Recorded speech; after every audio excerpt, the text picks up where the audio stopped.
You're listening to the Learn English Through Football podcast.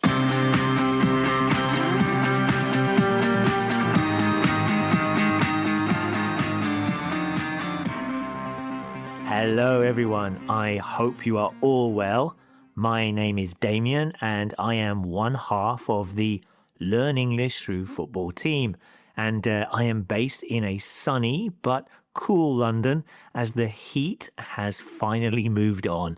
It has been so hot here this summer. The other member of the podcast team is, of course, Damon, and he is based in Tokyo, Japan. Damon, how are things? Hi, Damien. Pretty good, thank you. Although I wish we had some cooler weather. It is still hot and humid over here in Tokyo, as it has been since July. So I'm already looking forward to autumn. Well, it was a busy summer, of course, for us, as we published football language posts every day from the World Cup, which, of course, only finished 5 weeks ago.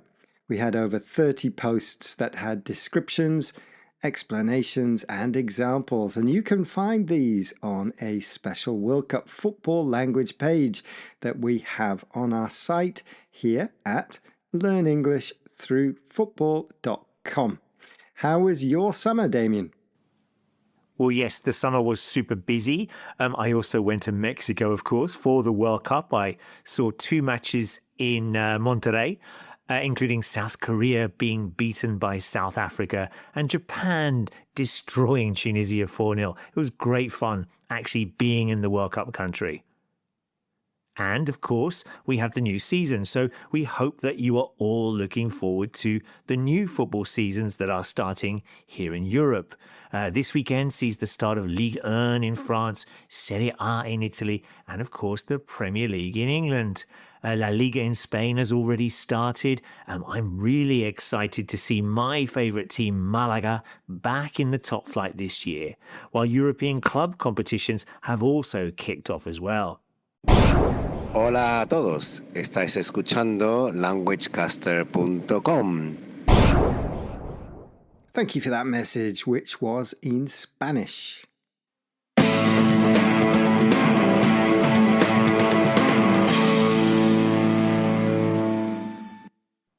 Damon, what's on today's show? Well, we're going to take a look at something all football fans love to do, especially at the beginning of the season, and that is how to make predictions. So the language of predictions, or guessing how a season will go, or the score of a match, and so on.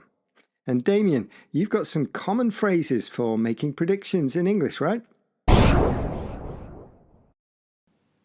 Yes, this week we will focus on language for making predictions. Listen out for some of the following expressions, which are ways to make predictions in football. Number 1, I think it will be the Gunners again. Number 2, I'm going for Arsenal to be champions. Number 3, hopefully they won't be involved in the relegation battle this season. Number 4, Coventry might have a chance of that coveted 17th spot. Number 5, I reckon Hull will finish bottom. Number 6, I think we can make Europe next season, so maybe 6th place would be good. And number 7, maybe 2-0 to the away side. Great stuff. Okay, why don't you kick off with your predictions for the Premier League season? Who will be champions, which teams will be relegated, and how your team, Tottenham, will do. I'll follow your predictions with mine and we can see if we agree. Well, it looks like everyone's favourites this season are the current holders, Arsenal. They have strengthened their squad from last year and look like they will be really hard to beat again this year. Retaining a title is difficult, but their rivals all seem weaker than last year. Manchester City have lost Stones, Silva and Rodri, and of course their manager Pep Guardiola has also left. Chelsea have a new manager and lots of new players, while Liverpool also have a new manager and have lost quite a few experienced players. It hurts me as a Spurs fan to say it, but I think it will be the Gunners again. I agree with you, Damien. It's not easy to get back-to-back titles, except if you were Manchester City a few years back, but Arsenal looks strong all across the team. What I think is even more important is that they play like a team too. As you said, expected rivals all have new managers, unbalanced teams, and don't look like they can put up much of a fight. I'm going for Arsenal to be champions. Hello, my name's John. I'm from Hull. I'm a Hull City fan. You're listening to languagecaster.com. Thank you for that message from a Hull City fan, and congratulations for your team being promoted to the Premier League. Next is relegation. My team Spurs finished 17th twice in the past 2 seasons, so hopefully they won't be involved in a relegation battle this season. Most people are suggesting that the newly promoted sides will go straight back down. That's Coventry, Ipswich and Hull City.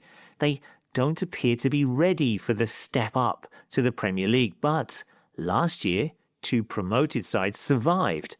Sunderland finished 7th and will play in Europe this season, and Leeds were comfortable and finished in 13th. I'm not so sure this time round. I reckon Hull will finish bottom and, along with Ipswich and Coventry, will go back down to the Championship. We're on the same page again, Damien. I think the newly promoted teams will go straight back down. Coventry might have a chance of that coveted 17th spot, but I'm not sure which other team would join Hull and Ipswich. How about your team, Damien? Well, as I mentioned earlier, my favourite team, Tottenham, finished 17th last season and escaped relegation, escaped the drop. But hopefully that won't happen again. And we had lots of injuries, poor managerial decisions, and no confidence at all after only 10 wins all season. But this season there is a lot more optimism around the club. The manager, Roberto De Zerbi, has a plan, likes to attack, and has given the players confidence again. They have released underperforming players and brought in Premier League ready ones in their place. Let's see what happens, but it will be fun with De Zerbi and a host of new players. I think we can make Europe next season, so maybe 6th place would be good. What do you think? You're a lot more optimistic than I am about my team, Liverpool. I mentioned how Arsenal look like a team, that is, the players all know their roles and style of play. Liverpool have some great individual players, Isak, Wirtz, Alisson Becker, and their new signing Jeremy Jacquet looks a good addition to the centre of defence. But Liverpool still have gaps in their team. Right back is an issue, right wing also, and if Isak gets injured, it's not looking good up top either. Like Tottenham, we have a new manager, Iraola, who likes his teams to play front-footed football, but it will take a while for him to mould his squad. He had a terrible start with his previous club, Bournemouth, winless in 9 matches. A start like that will see Liverpool struggle to get a European place. Having said that, given the other teams around them, I think Liverpool can finish top 4. 您正在收听通过足球学习英语播客。 And thank you for that message, which was in Chinese. Right, next up is our match prediction section.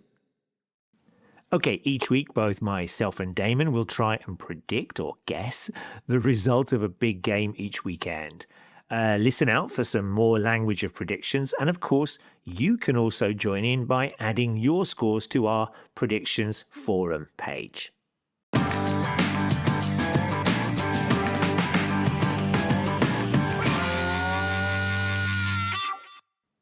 Newcastle United versus Liverpool. Both clubs have a new manager, both clubs have lost big-name players in the close season, and both clubs head into the new season with a little uncertainty. but I think Liverpool will win this game as they have too much quality, and I think they might win it comfortably too, maybe 2-0 to the away side.